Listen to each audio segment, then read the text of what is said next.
इस कार्यक्रम के पुण्यार्जक हैं भामाशाह श्रीमान शोभागमल जी कटारिया, श्री राजेंद्र जी, श्री रोहन जी, श्री रौनक जी, श्री मानस जी, श्रीमती नीलम जी, श्रीमती अमिता जी कटारिया एवं समस्त कटारिया परिवार, अहमदाबाद, गुजरात।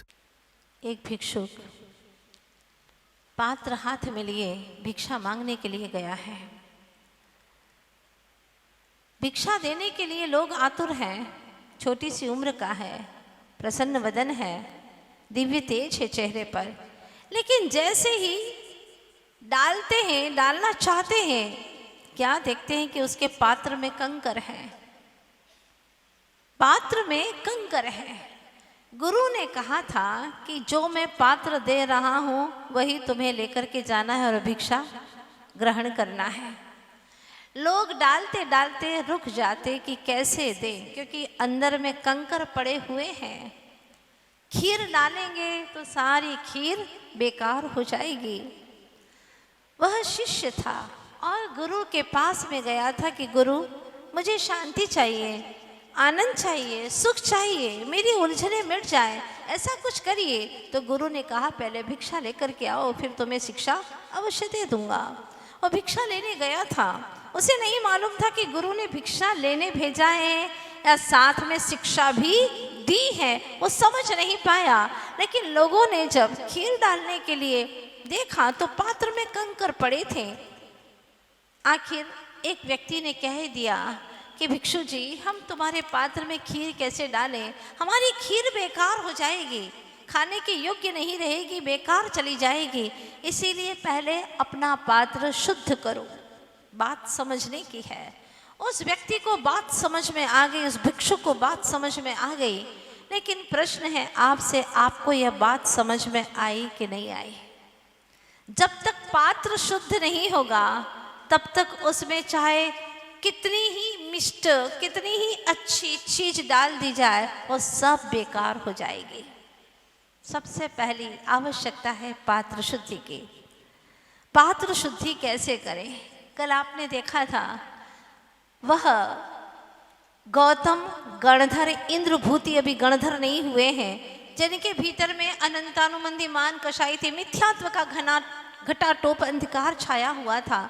जब तक मिथ्यात्व का अंधकार नहीं निकलेगा तब तक भगवान की दिव्य ध्वनि का रस उसमें कैसे प्रवेश करेगा? और ध्यान रखिएगा, दिव्य ध्वनि तो प्रभु की ही होती है, न मुनियों की न आर्यिकाओं की। बात ध्यान रखिएगा, सिर्फ दिव्य ध्वनि होती है तो प्रभु की होती है। और ऐसी दिव्य ध्वनि का रस कैसे उसमें समाहित होगा? पहले हमें पात्र का शुद्धिकरण करना होगा। देखना है कि आपका पात्र सही है या नहीं, पवित्र है या नहीं। एक पिता आवाज दे रहा था, बेटा, हाँ पिताजी, बेटा पपीते के बीज काली मिर्ची में मिला दिए। सुन रहा है ना बेटा? काली मिर्ची में पपीते के बीज मिला दिए। हाँ पिताश्री मिला दिए हैं। और मिर्ची में गेरू मिलाया कि नहीं? हाँ वो भी मिला दिया है। और बेटा खसखस के अंदर राजगिर मिला दिया क्या? हाँ पिताजी वो भी मिला दिया है। और प्योर घी में डालडा मिलाया कि नहीं? हाँ हाँ पिताजी मिला दिया। आलू वगैरह सब ऐसे पीस करके डाल दिए ना? हाँ हाँ पिताजी डाल दिया। और गेहूं के अंदर थोड़े कंकर डाले कि नहीं डाले? पिताजी डाल दिया। आपका बेटा हूँ ना, आपका बेटा हूँ। हाँ, कमी कैसे कर सकता हूँ? तो बेटा सारा काम हो गया ना, चलो अब अपन माता जी के प्रवचन यूनिवर्सिटी में सुनने के लिए चलते। चलो जल्दी चलो बेटा, जल्दी चलो। बात समझ में आई? हाँ, सारे गड़बड़ घोटाले कर दो, मन को गंदा कर दो, चित्त को अपवित्र कर लो, फिर आ जाओ यहाँ पर तो क्या करोगे? थारी मारी करोगे, दोष ही देखोगे। क्योंकि जब अंदर के पात्र में दोष है, गलतियां हैं, बुराइयां हैं, तो आपको यहाँ पर अच्छाइयाँ नहीं दिखेगी। भगवान त्रिलोकीनाथ के पास में भी चले जाओ, वहाँ पर आपको भगवान की वीतरागता नजर नहीं आएगी। वहाँ पर भी आपको राग और द्वेष ही नजर आएंगे। गुजारिश है मेरी, जो भी यहाँ पर आए अपने मन के पात्र को इतना पवित्र करके आए कि भगवान की जो वाणी है, जो गुरुजनों की वाणी है, वो आपके भीतर में प्रवेश कर सके। कल के दिन में गुरु पूर्णिमा का दिवस आप लोगों ने मनाया और श्री गौतम स्वामी जी का हृदय पात्र शुद्ध हो गया। और जैसे ही वहाँ मानस स्तंभ को पार करके भगवान के समाव शरण में प्रवेश करते हो। अद्भुत, कोटि सूर्य के समान तेजस्वी, कोटि सूर्य भी कुछ नहीं लगते उनके आगे। ऐसा तेजस, सूर्य से तो गर्मी मिलती है, उष्णता मिलती है, लेकिन कोटि सूर्य जैसे तेजस्वी होने पर भी वाह कितनी शीतलता, क्या छवि है। भगवान तेरी छवि को निहारते ही रहें, ऐसे लीन हो जाते हैं। और 3 ज्ञान के धारी नहीं, 4 ज्ञान के धारी हो जाते हैं। जैसे ही दीक्षा ग्रहण की, मति ज्ञान, श्रुति ज्ञान, अवधि ज्ञान और मनः परिज्ञान के धारी हो गए। 7 रिद्धियां प्राप्त हो गई, 63 रिद्धियों के स्वामी हो गए। बस एक केवल ज्ञान रिद्धि शेष रह जाती है और ऐसे विशुद्धि में तरबतर हो गए, अपनी स्वानुभूति के झील में तैरने लगे। अहो आनंद, अहो आनंद, अद्भुत आनंद। भगवान की दिव्य ध्वनि खिरने का समय आ गया। इसीलिए कहा जाता, भगवान की दिव्य ध्वनि क्यों कही जाती है? ध्वनि क्यों? दिव्यात्माओं के लिए दिव्य प्रभु की दिव्य ध्वनि जो होती है, इसलिए कि वह उनके मुखारविंद से खिरती है और सारे जीव उसको समझ सकते, पशु भी उनकी भाषा में समझ सकते हैं। वो किसी एक विशेष भाषा रूप नहीं होती, इसलिए उसको ध्वनि रूप कह दिया है। सारे जीव सुन सकते, सर्प भी समझता है, पक्षी भी समझते हैं, शेर भी समझता है। और आप जैसे गुजराती वाले चले जाएं तो भी समझते, बुंदेलखंडी चले जाएं तो वो भी समझते हैं। हाँ, 10 अष्ट महाभाषा समेत लघु भाषा 7 शतक सुझे। 700 लघु भाषा और 18 महाभाषा, सारी भाषा में कहते हैं। इसको अर्धमागधी भी कहते हैं। चंद्र प्रभु चरित्र में कहा है कि आधी मगध देश की भाषा और आधी सर्व भाषा रूप प्रभु की वाणी अनेक भाषा रूप है। इस तरह से सभी जीवों को उनकी भाषा, उनकी जो भगवान की दिव्य ध्वनि खिरती है, वो सब जीवों को समझ में आती है। आप लोगों को भगवान की वाणी जो आज हम तक आई है, गुरुवर्ष विद्यासागर जी महाराज के माध्यम से, आपको समझ में आती है कि नहीं आती है? बोलो ना, आ रही है ना? क्या आ रही है? अभी तो हमने कुछ बोला ही नहीं है, तो क्या आएगी? आज की शुरुआत में कर रही हूं कि वीर शासन जयंती। इसको शासन क्यों कहा? क्योंकि अभी तक तो आप समझते हैं कि शासन, मध्य प्रदेश का शासन, हाँ, राजस्थान का, गुजरात का, बिहार का, हाँ, छत्तीसगढ़ का, आदि आदि ये शासन चलते हैं, या कि फिर पूरा मिला लो तो भारत का शासन है। हाँ, लेकिन ये कौन सा शासन है? वीर शासन जयंती किसका शासन है? आपको पता है राजस्थान में, गुजरात में कौन शासन कर रहा है? हाँ, ये तो सब कुछ पता है। तो आज पूछना चाहती हूँ कि पूरे विश्व में किसका शासन चल रहा है? 3 लोक में किसका शासन चल रहा है? भारत में तो आप कहेंगे कि नरेंद्र मोदी का चल रहा है, लेकिन 3 लोक में किसका शासन चल रहा है? जिनेंद्र स्वामी का, महावीर स्वामी का शासन चल रहा है। तो क्या वो सबके ऊपर शासन करते हैं क्या? क्योंकि जब शासन करते हैं तो कई लोग सुखी भी रहते हैं, कई लोग दुखी भी रहते हैं। जब ब्रिटिश शासन था, अंग्रेजों का शासन था, बहुत दुनिया के लोग दुखी थे, हमारे भारत के लोग बहुत दुखी थे, बहुत आतताई थे वे लोग, बहुत उन्होंने हमारे ऊपर जुल्म ढाए और हम बहुत परेशान थे। तो क्या जिनेंद्र भगवान का शासन में क्या होता है? कैसा आधिपत्य होता है? कैसा कानून होता है? जहां सब सुखी हो उसका नाम है वीर शासन। वीर शासन, वीरों का शासन। समझ में नहीं आता, वीर के वंशज होकर के भी कितनी कायरता है तुम्हारे अंदर। जरा जरा सी बातों में बिचक जाते हो, हाँ, तुच्छ स्वार्थ वृत्ति के पीछे अपना अनमोल धर्म रूपी धन को खो डालते हो। कैसे हो? वीर के वंशज होकर के। ये कायरता तुम्हारे लिए शोभनीय नहीं है, शोभास्पद नहीं है। ध्यान दो, तुम वीर के वंशज हो, तुम तीर्थंकरों के वंशज हो, और तीर्थंकरों के वंशज हो करके तुम्हारे लिए ये कायरता शोभा नहीं देती। जगाओ अपनी चेतना को, जिस तरह से वीर अकलंक और निकलंक ने जगाई थी।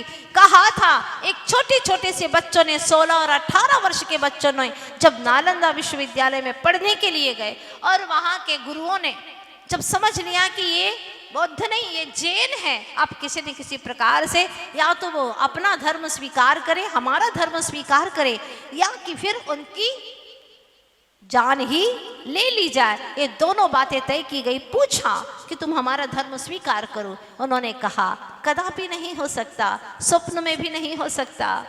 यह तन जाए तो जाए, मेरा जैन धर्म ना जाए, यह तन जाए तो जाए, मेरा जैन धर्म ना जाए। 2 पंक्तियां पर्याप्त है अपनी चेतना को जगाने के लिए। धन्य है, उन्होंने सर कटाना स्वीकार कर लिया, लेकिन अन्य वो धर्म को स्वीकार करना उन्होंने मान्य नहीं किया, नहीं स्वीकार कर सकते। एक बार वितराग धर्म प्राप्त हो गया तो हम अब और कुछ भी स्वीकार नहीं कर सकते। जानते हैं इसके बाद में क्या घटनाएं घटी। आप लोग क्या कर रहे हो? जिनेंद्र भगवान ने जो कहा उसको समझा भी है? नहीं, ना समझते हैं ना मानते हैं। जो समझा है उसको मानते भी नहीं। विश्वास ही नहीं है हमें अपने भीतर में कि जिन शासन को स्वीकारने से हमारे दुखों का अंत हो जाएगा, नहीं, स्वीकार नहीं करते। अगर एक डॉक्टर कहता है कि तुम ऐसा खाओगे तो ठीक हो जाओगे, झट से उसकी बात पर विश्वास होता है आपको। वैद्य कहता है कि नमक मीठा सब त्याग करना होगा, बिल्कुल ठीक हो जाओगे, बिल्कुल स्वीकार कर लेंगे आप। लेकिन जिनेंद्र भगवान ने कहा है कि इस पथ से चलोगे तो तुम्हें मुक्ति की प्राप्ति हो जाएगी, सारे संकट समस्याओं से मुक्त हो जाओगे, कर्मों से ही मुक्त हो जाओगे। जब कर्म ही तुम्हारे चले जाएंगे, न रहे बांस न बजे बांसुरी, कोई दुख ही नहीं रहेगा। लेकिन उसे स्वीकार नहीं करते, मन में विश्वास नहीं होता, मन में श्रद्धा नहीं आती।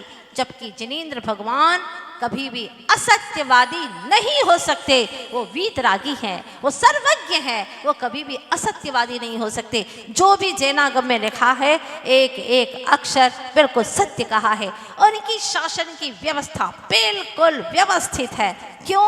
क्योंकि उन्होंने शासन बनाया नहीं है, जो था जो है उसी को दर्शाया है। हमारे भगवान दुनिया बनाते नहीं हैं, ध्यान देना, दुनिया बनाते नहीं है, दुनिया बताते हैं। आप लोग गीत गाते हैं ना, संगीत गाते हैं, दुनिया बनाने वाले। हाँ, ये क्या कर रहे हो आप? भक्ति कर रहे हो? आप भक्ति नहीं कर रहे हो, आप उनके लिए, क्या शब्द दूं मैं, कुछ समझ में नहीं आता। आप भक्ति नहीं कर रहे, उनको व्यंग कर रहे हो, उनको आप व्यंग कर रहे हो। और गाली तो नहीं कह सकती हूँ मैं, लेकिन हाँ फिर भी अच्छी बात नहीं है। हाँ, ताने दे रहे हो कि भगवान क्या दुनिया बनाई तुमने। हाँ, ऐसे ताने देते हैं आप। क्या तेरे मन में समा गई, क्या तेरे मन में समा गई ऐसी कि ऐसी दुनिया बना डाली तूने? क्या समझ रहे आप लोग? सच्ची बात यह है कि दुनिया बताने वाले, हाँ, हे दुनिया को बताने वाले प्रभु, आपने बहुत अच्छा किया जो हमें दुनिया का स्वरूप बता दिया। जगत काय स्वभाव वा संवेग वैराग्यार्थम। जो जगत और काय यानी शरीर का स्वभाव जान लेता है, उसको संसार से संवेग और वैराग्य हो जाता है। अगर सच में तुमने संसार का स्वरूप जान लिया तो तुम्हें वैराग्य हुए बिना नहीं रहेगा। तो हमारी जिनेंद्र भगवान ने कहा कि एक एक कण स्वतंत्र है, कोई किसी के ऊपर राज्य करता ही नहीं है। सबका बिल्कुल चेतनात्मा स्वतंत्र है, सबकी चेतनात्मा स्वचतुष्टय से अपने आप में व्यवस्थित है। जो करना है आप अपनी आत्मा से ही करेंगे। भले ही आप कह दें माता जी आप जो कहेंगे वो हम करेंगे, लेकिन जब तक आपके भीतर से स्वीकृति नहीं आएगी तब तक क्या आप करेंगे? बोलिए ना, नहीं। अपने भीतर से स्वीकृति आती है तभी वह करता है। हर कण कण यहाँ का स्वतंत्र है। ये हमारे जिनेंद्र भगवान ने बताया है, बनाया नहीं है, ऐसी ही व्यवस्था है। अब आप देखिएगा, सबसे बड़ी व्यवस्था करने वाला सौधर्म इंद्र, भगवान की 65 दिन तक दिव्य ध्वनि नहीं खिली, सबसे बड़ा व्यवस्थापक था। अरे कहीं से ले आता, कोई ले आता, भगवान की दिव्य ध्वनि खिलवा देता, लेकिन उसकी भी नहीं चली। कितने दिन तक? 65 दिन तक। जब काल लब्धि आई, वो संयोग, वो ऐसा सारा निमित्त बैठा, तो निमित्त और नैमित्तिक ये ऐसा कार्य हो गया कि भगवान की दिव्य ध्वनि आज से खिलना प्रारंभ हो जाती है, और तभी से वीर शासन जयंती महापर्व शुरू हो जाता है। काल लब्धि, तो आप लोग भी कहेंगे जब काल लब्धि आएगी तब हमारा भी कल्याण हो जाएगा, जब काल लब्धि आएगी तब धन आ जाएगा। मेहनत क्यों करते हो? क्यों करते हो पुरुषार्थ धन कमाने का? जैसे आप पुरुषार्थ करते हो और फिर भी न प्राप्त हो, तो फिर अपने मन को शांत करने का यही उपाय है भाई, जब काल लब्धि आएगी तभी कार्य होगा, इसके पहले चाहे कितना ही पुरुषार्थ कर, काम होने वाला नहीं है। तो आपको पता है क्या कि काल लब्धि कब आएगी? नहीं पता, इसलिए निरंतर पुरुषार्थ करो। काल लब्धि हमारे हाथ में नहीं है, हमारे हाथ में तो पुरुषार्थ है, इसलिए ध्यान रखना। तोड़ यदि दे माली फूल को, इसमें दोष चमन का क्या है? होवे ना विश्वास शास्त्र पर, इसमें दोष प्रभु का क्या है? पीवे ना पराग भ्रवर यदि, इसमें दोष सुमन का क्या है? हाँ, करे नहीं पुरुषार्थ यदि नर, इसमें दोष काल का क्या है? काल तो वैसे ही अजीब तत्व है, काल तो वैसे ही अजीब द्रव्य है, अजीब द्रव्य है। हाँ, उसका क्या दोष है? हम पुरुषार्थ नहीं कर रहे, हाथ पे हाथ धरे बैठे हैं। जहाँ आत्म उत्थान की बात आती है वहां पर हाथ पे हाथ धरे बैठ जाते हैं। इसीलिए पुरुषार्थ करो। हाँ, वीर के वंशज हो, वीरों का काम करो। क्या काम करें? चाहे कोई कितना ही गाली दे, क्षमा धारण करना ये है तुम्हारा कार्य। उसके शब्द को अपने दिल में नहीं जाने देना, ये है तुम्हारा कार्य। कैसे करेंगे? देखिएगा, आचार्य भगवान गुरुवर श्री विद्यासागर जी महाराज विहार करते करते बिहार साइड में पहुंचे। कुछ लोग रहते हैं जो भगवान तक की परीक्षा लेते हैं, भगवान ऐसा कर देना, नहीं किया तो देख लेना, भगवान तक को धमकी देते हैं। ऐसे भी अज्ञानी जीव मुल्क में भरे पड़े हैं। इस कार्यक्रम के पुण्यार्जक थे भामाशाह श्रीमान सौभागमल जी कटारिया, श्री राजेंद्र जी, श्री रोहन जी, श्री रौनक जी, श्री मानस जी, श्रीमती नीलम जी, श्रीमती अमिता जी कटारिया एवं समस्त कटारिया परिवार, अहमदाबाद, गुजरात।